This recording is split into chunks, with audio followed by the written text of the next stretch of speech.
Minecraft custodians Microsoft have removed some mentions of controversial creator Marcus Notch person from the game with a no snapshot update, although person is still listed as the game's creator in the credits. His name has been scrubbed from Minecraft's splash screens.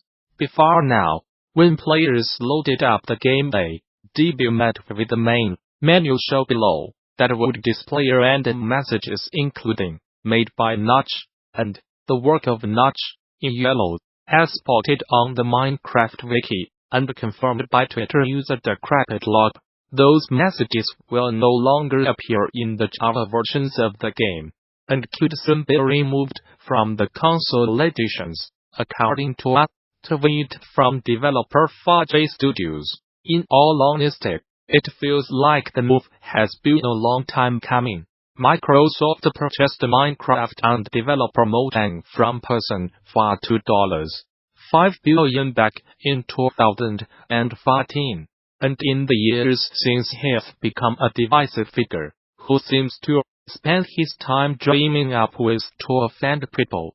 Burning Sky Games had a great start to the new year at the music and gaming festival, MagFest. Our team kept a booth running for 3 days straight, allowing guests to play Runaway at any time of day and night. It proved an incredible experience and one we hope to do again next year. Here's what stood out to our rookie team the most. If you are going to a short event, you might be able to get away with manning the booth yourself. I know I have, and it's usually not too bad. But MagFest is not a short event. It's 3 days, 72 hours to be exact, during which your game could be running. Sure, you only need someone at your booth for 21 hours of that. But that's still a long time. And with as much as there is to do at MagFest, checking out other games, exploring the art vendor space, networking, and parties, just to name a few things, you will not want to just sit at your booth the whole time. You will tire yourself out. So your whole schedule will just be wake up, watch the booth, go to bed, repeat, and that's not good. Bring at least one other person. We had a team of 4, which also allowed us to engage more groups and take turns to save our voices. You can get by with just the basics: a computer, a screen, and some controllers, but that will not attract people to your booth. You are battling against all the other teams, therefore guests, attention, and you are only going to win if you go big. We were constrained by both a budget and whatever I could bring on the train along to get there, so we did not have a lot.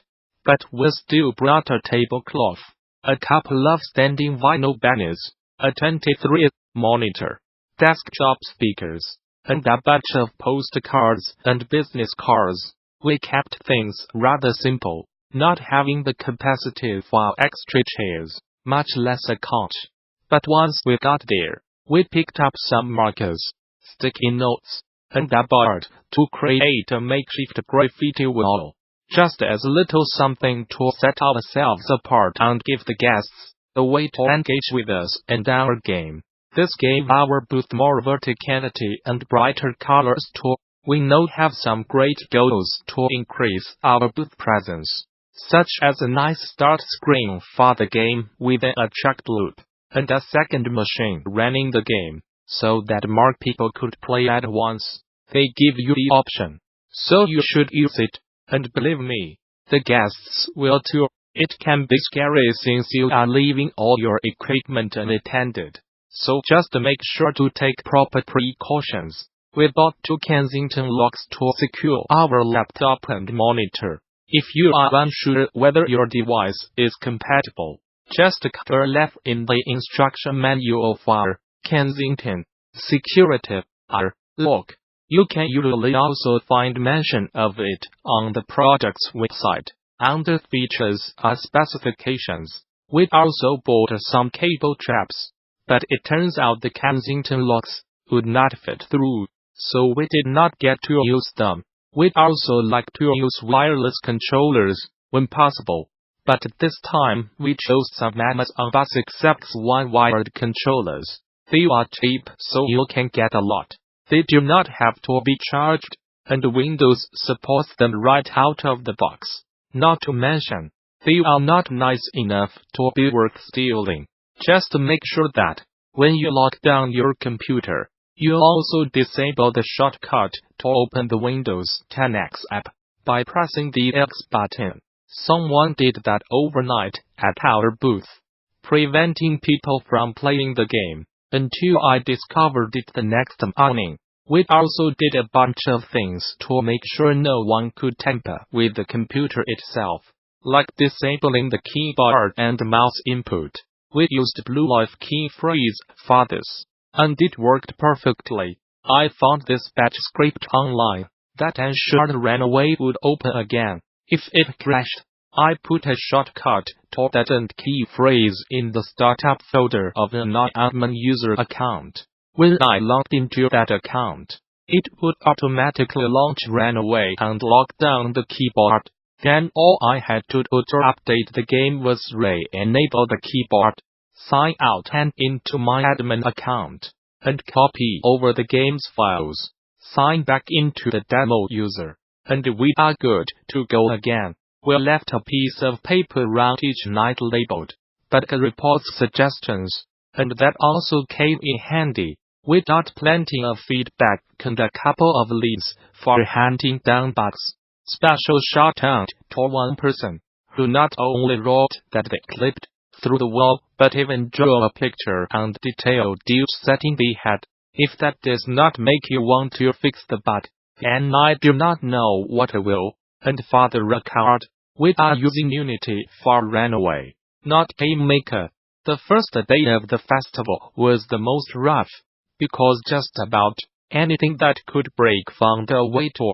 Luckily, I had my personal laptop on hand, so I spent the whole day developing hotfixes to patch the game-breaking bugs. It was an exhausting start, but it gave me peace of mind through the rest of the festival that the game could be left alone without issue. I had to fix things a few times after, but not nearly as much as that first day. Here I am in my natural habitat. You can tell I am stuck since I am staring off into space. Make sure to include a value proposition, something to entice people to sign up. At the suggestion of our awesome neighbors, Starfall Studios, I put a sign into the main menu that allowed players to submit their emails in-game. That way, we did not have to worry about handwriting. They do have no idea how many people came before them, so they would not feel like the first, and more people could give their email at once. Players need a reason to give you an email address, which often feels a lot more personal than simply finding and following someone on Twitter. We gave the promise of an alphabet. In doing so, we give players a continued means to stay involved with Runaway's development and allow them to enjoy it in the comfort of their own home with whomever they want. That way, they enjoy it in their ideal setting, and we get more people playing it, testing it, and giving us feedback on it.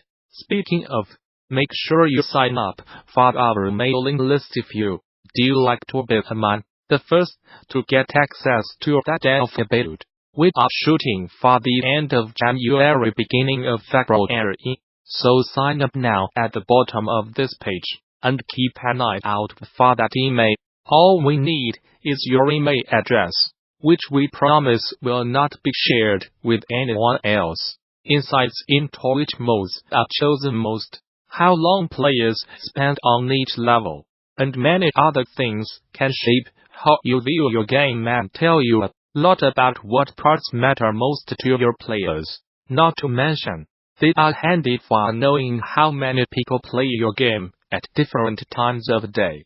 Unfortunately, we have learned the hard way that Unity will cache analytics events that it cannot log, like due to no internet connection, but not the times they were initially fired. Because of this, We cannot give a time breakdown for our data. We know how many times players went to the main menu throughout MapFest, but not when. Instead it all shows up as happening on January 8th. When I left the game running for an hour to let the analytics catch up.